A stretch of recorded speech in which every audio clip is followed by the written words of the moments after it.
All right, Ryan, you got another underdog you like to cover? Yeah, I'm going to kind of go against the boys here.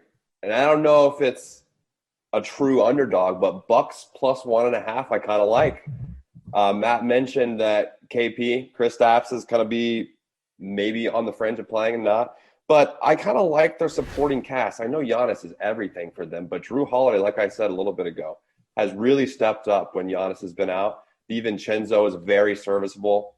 Portis might be in that 4 spot with Lopez at the 5, who's playing really well and getting a lot of minutes. So I think that playing an inconsistent Dallas team where Luka does everything, I kind of like the matchup of everybody doing their part on Milwaukee versus a one-man show in Dallas tonight. Nick, what do you think? You got an underdog that you like to cover?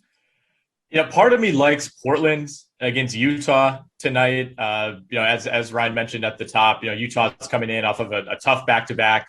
Went into overtime last night, a really hard-fought game for 53 minutes against the Phoenix Suns. So, maybe there's a little bit of fatigue there. They probably won't have Mike Conley on the second night of a back-to-back. So I might look into that one. But Utah is 7-2 against the spread on the second night of a back-to-back. So that's probably going to be a stay away for me. I think I'm going to highlight Detroit, plus 7.5 in Sacramento.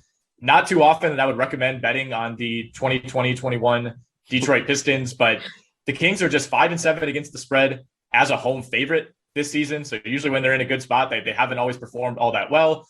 Detroit's about 500 against the spread as a road dog. You really never know which Pistons team is going to show up. It could be the one that beats the Wizards by 30 and the Raptors by 15, or it could be the one that loses to the Knicks by 44 points, as they did over the weekend. So if it's the good version or the relatively good version of the Detroit Pistons, I think they have a great chance to cover this against a Kings team that can be equally, if not more, fickle